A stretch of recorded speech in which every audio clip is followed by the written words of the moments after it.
Good morning. So I've got these dark glasses on today, which I found somewhere in a forgotten drawer. I've been looking for some dark glasses for a while. I don't know why. Probably just vanity. I can't see anything through them particularly. They are corrective lenses, but they're old, so they're no longer strong enough perhaps for me.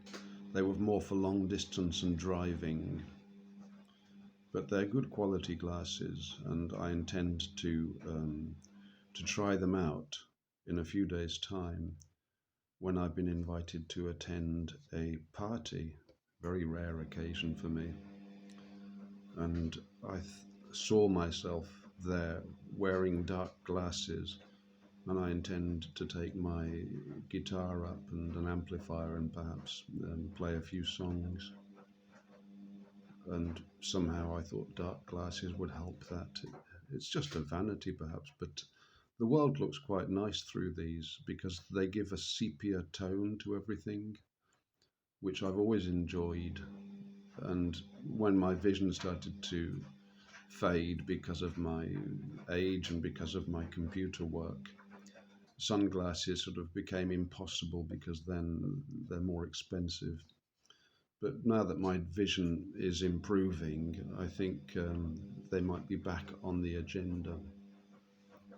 Just vanity. I've always been a teacher in my life, surprisingly to me and to most other people perhaps. My wife used to hate the fact that I was a teacher and criticize me for it, because she said that every time I opened my mouth, I was trying to teach something, and she found it annoying.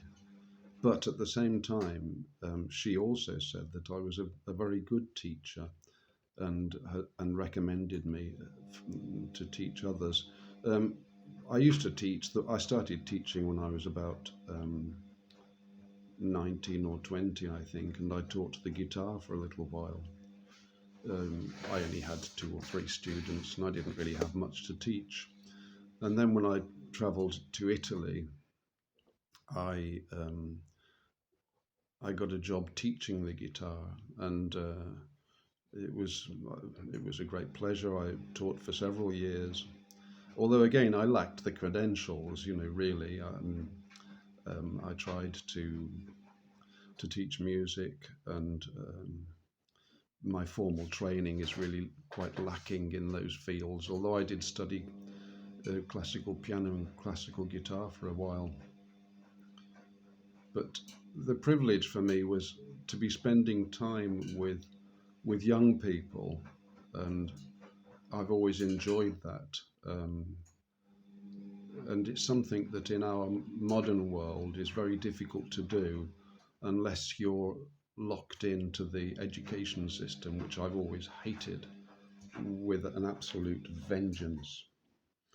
And so as I aged and as I became an old man, I suppose, my opportunities to chat to young people were greatly reduced, because one can't really spend any time with young people without being considered weird. And there are people who want to kind of feed off the energy of young people, and that's not what I want to do at all. I dislike that implication and association. I don't care to do it. But I hate everybody, I suppose, and particularly people like me. So it gives me the opportunity to speak to a different class of people. And I had a dream tonight when I was, I think I was in Italy, and I'd gone to somebody's house, and it was one of those shared houses where there were 7 or 8 young people, not students, just general dropouts, sharing a place, and I took a record round that I wanted to hear. I don't know why I'd gone there. And I was sort of out of place, but I like being out of place. and so that was a dream that I had. There was more to it, but why that came to me, I don't know. So I did think I might talk about my teaching experience today. Um, People have often said that I was a good teacher, and again, I've no formal training in teaching. Um, I don't think I'm a good teacher, but that's the feedback that I've received. So maybe there is something to it. Um, I think perhaps one of the reasons, if there is a reason, is that I don't think I've got anything to teach. And that's kind of helpful, because the teachers that believe that they have all the answers somehow are, to me, quite annoying. Whereas I saw teaching more as me learning from the people that I was teaching. I discovered after a while that I was probably getting more from the interactions than my students. But such is my lot in life, and I may as well acknowledge it. An annoying teacher to some people. And the important thing is that I shouldn't be seen as a teacher, I think, because otherwise, the whole sham will be exposed, that I'm not a teacher at all, but just a busybody and an Egypt. But so it goes. The opportunity to mix up age groups, to me, is very precious. Whereas in the world, most people sort of mix with their peers in terms of age, and I think that's that's quite understandable and it's fine. But I think it's just limiting, because of course at different ages we have different perspectives that we can give, and it's not a top-down arrangement. Age is a very poor discriminator. It's the spirit that puts people together or breaks them apart, perhaps. So I hate the ageism of our society.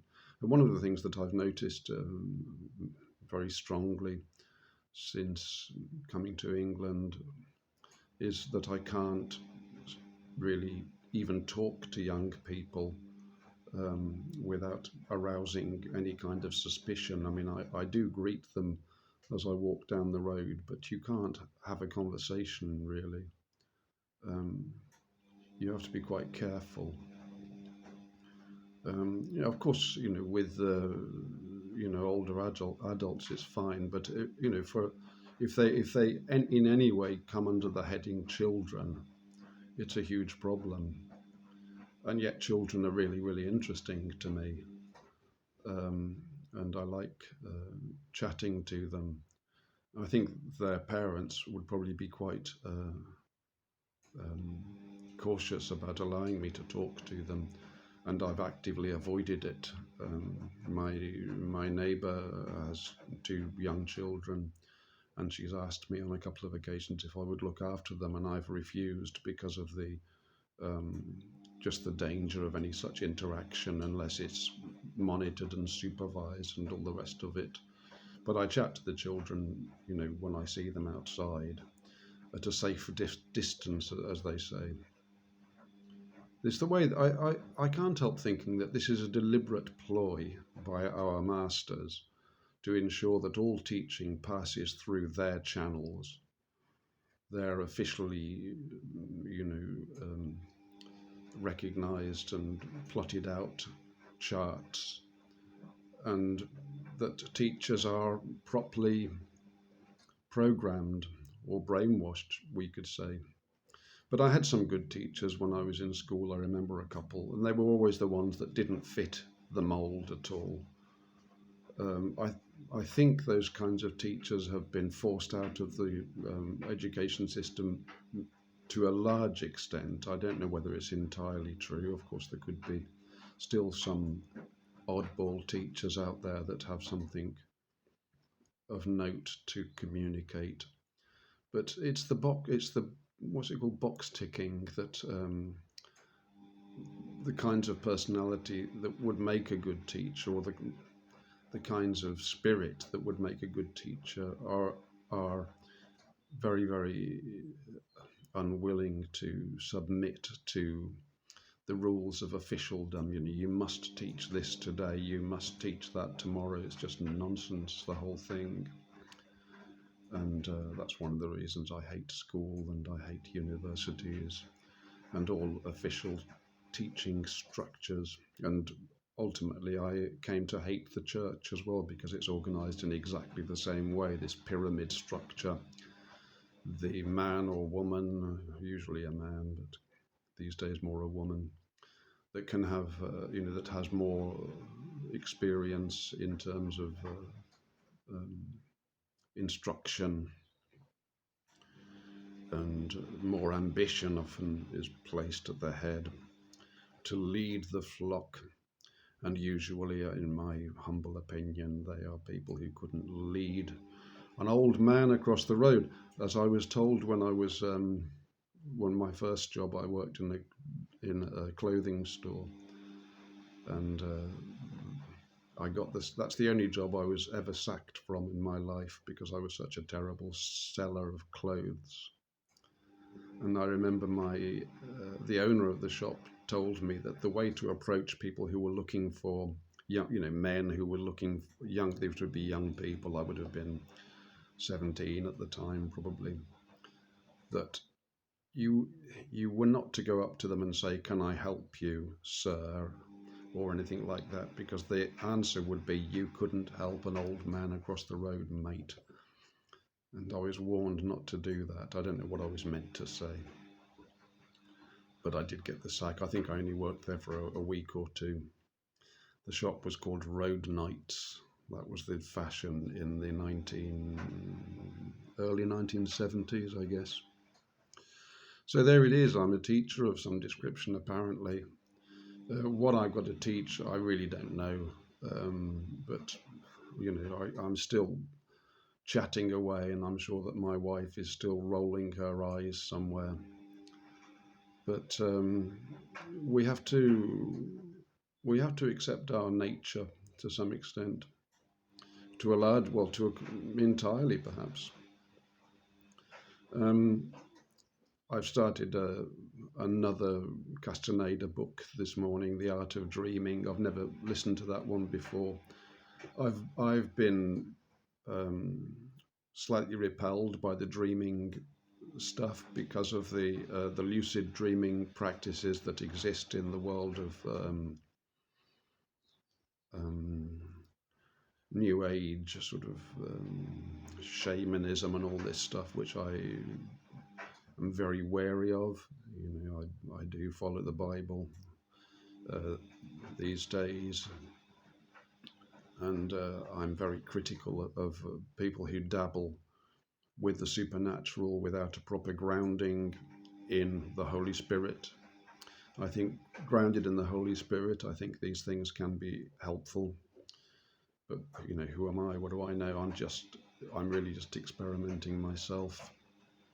But the fact that I dreamt this night, and I started this morning The Art of Dreaming, seemed to me to be potentially good spirit indications that this is direction that I need to take. I need to look at it more carefully.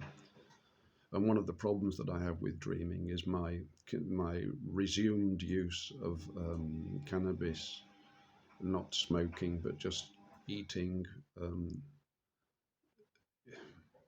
an edible form.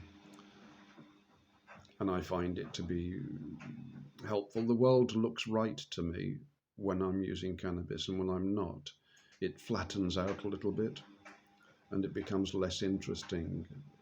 And there's a period of adjustment that needs to be approached. If people don't know what I'm talking about, if you use cannabis, it will tend to remove you from the dreaming world, because your dreams will be unrememberable. Where if you stop using after a prolonged period of use, the dreams flood, and can become quite overwhelming. So perhaps if I'm going to follow the path of dreaming or do any experiments, I will uh, have a period at least of abstinence, which I think is healthy with anything that we do. And I'll see what happens in my dreams, and maybe I'll speak about it if anybody's interested. And I would recommend that the Castaneda books have been so valuable to me through my life, but I only read 4 or 5, I think, when I was in my um, late teens,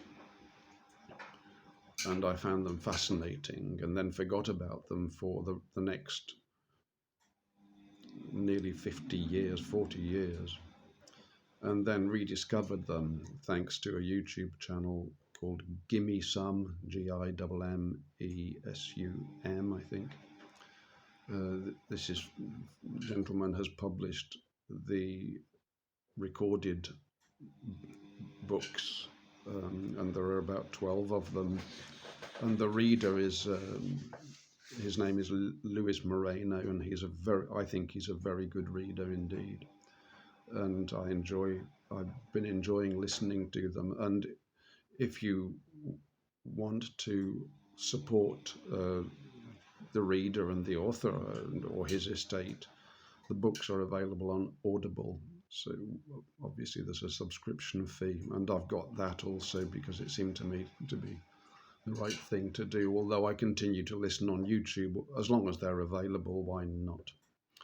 So that's what I'm going to do. I mean, if somebody did say on the channel that they were interested in this matter, and I would just recommend it.